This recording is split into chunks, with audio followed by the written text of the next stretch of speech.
Good afternoon and welcome to Winning and Wealth Building Wednesday. I'm Mel Alexander and so glad to be here this week.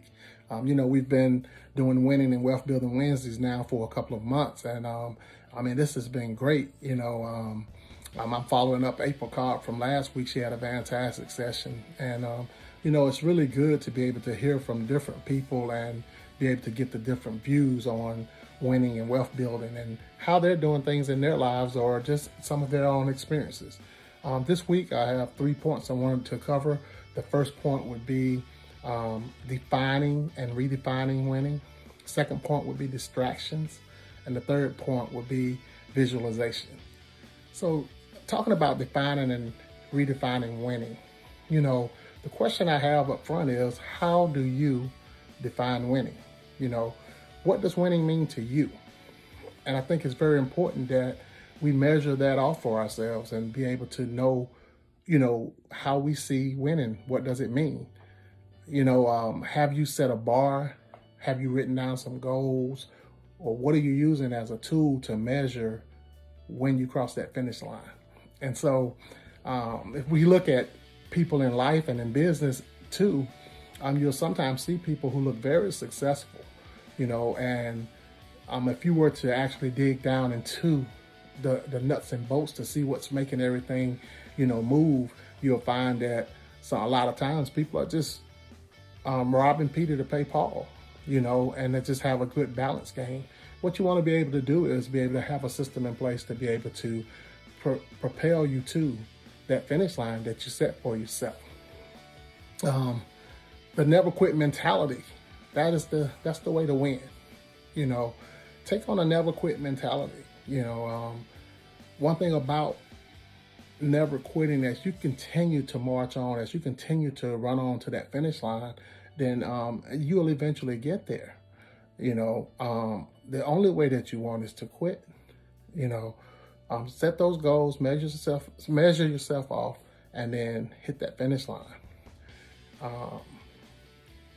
You'll be amazed that you'll actually see yourself approaching that finish line and crossing it exactly where you thought you would. When it comes to distractions, a lot of times we think the road to success is a straight line from A to B. Most people think it's just a smooth line. Once I say I'm starting here and I'm ending there, I just go that route and I'm good to go.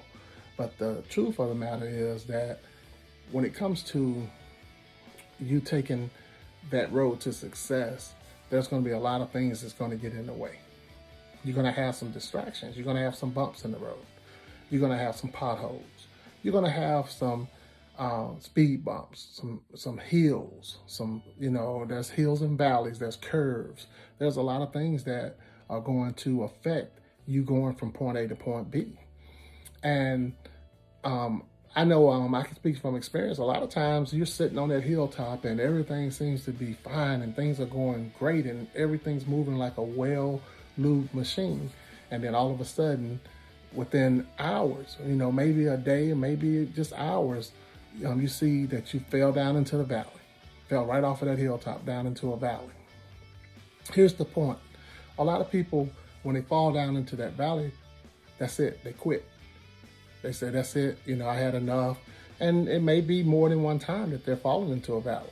But the one thing that I've learned, and I'm not any geography major or anything like that, but I do know this, that whenever there's a valley is usually formed between two hills.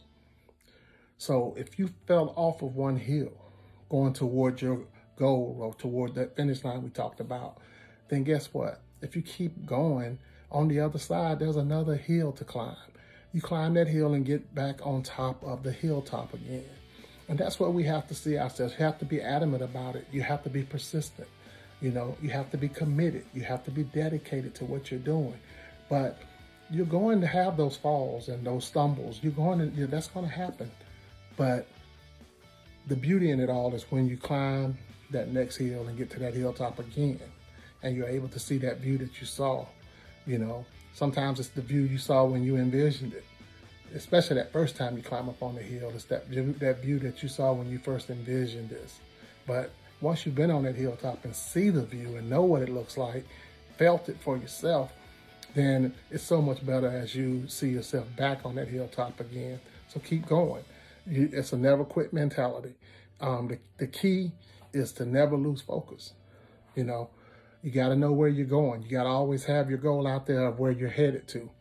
And I hear a lot of people, they give credit to the devil. They always say, when these trials come and they fall and things like that, they say, the devil is busy. Well, I say, if the devil is busy, my God is busier. So, let's not give the devil credit. Let's look at it and say, God may be trying us and making sure that we're going to be able to handle this when it happens to us in the future. He's building our strength up. He's building up our faith. Also, making sure that we know that we have him to turn to. So let's not give the devil the credit. Let's give our God the credit. All right. We know that the devil comes to steal, to kill, and destroy. But Jesus said, I have come that they may have life and have it more abundantly. And that's what we're in search of, an abundant life. So let's continue to do what we're doing and just realize that we got to stay focused. We got to keep a winning mindset, and let's just never quit. Next, we talk about the visualization.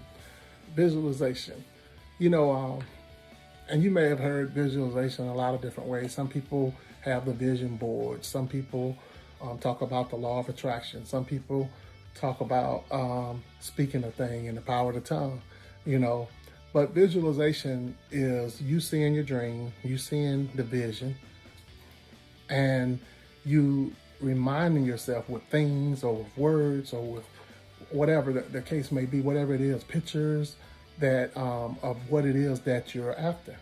It could be you quoting the scripture over and over. It could be you listen to audios. It could be you actually doing that vision board that I spoke about. There's videos that you can look at now on YouTube that already have vision boards pretty much in place for you to look at. And so it's just so many things you can do, but the whole idea is to be able to plant the seed. Plant the seed so that it can be nourished and nurtured, and that it will grow into that dream and that vision that you're actually after. And you plant it. We know the power of the tongue. The power of the tongue, the Bible says that there's power of life and death in the tongue. That's power. That's power. So speak a thing. Speak a thing knowing that it's meant to happen. Speak it loud and clear. Make sure that when you're speaking it, that you're speaking it on the depths of where you're headed and what you're doing, and how faithful you are that it's going to happen. Because it's going to happen for you if you have that can-do mentality. Do whatever it is that you're doing, do it with an intent to please God. Seek ye first the kingdom, okay? Seek ye first the kingdom. Do what you do to please God, and then let the other things fall in place. And just keep moving, stay on track, do things the way that they're meant to be done. Remain focused, and just understand this. We're all in this together. Success awaits us all, okay? We're all waiting and on a journey to win. So just travel the road. If there's some bumps, we'll get past the bumps. If there's potholes, we'll get through the potholes. We'll fill them along the way, okay? But we're going to get to that destination, that final destination that we're seeking, because we remain committed, we remain dedicated, we remain focused, okay? How bad do you want to win? And again, we're not just talking about win with a monetary amount or win in a business. We're talking about win in life. How bad do you want to win? How bad do you want to know what that thing is that God has placed in you if you don't already know? And to be able to go after it and actually attain it, actually achieve the things that He placed you here to achieve. How bad? How bad? I want it very bad. I want to be able to do what I'm intended to do. I want to be able to serve my purpose here. I want to be able to help people and know that everything that I'm doing is about helping others. I want to know that I'm doing that. And the way that I do that is to do these things that I just talked about. I define winning for myself. I try my best to, if I can't remove the distractions, when they come, I try to make sure that they don't get me off track, okay? I definitely do visualization. I do a lot of visualization. I just believe that those reminders are those seeds that we plant, that I just see them growing. I see them flourishing into these, huge trees and plants, and, there's blossoms, and they're, all different colors and shapes and sizes out there. But it's just beautiful because that's what it's meant to be. When those seeds are planted, that's what it's meant to be. So let's just continue to go after this thing. Let's go hard. Let's do what we're doing. And again, we're all in this together. So let's get it. Appreciate you.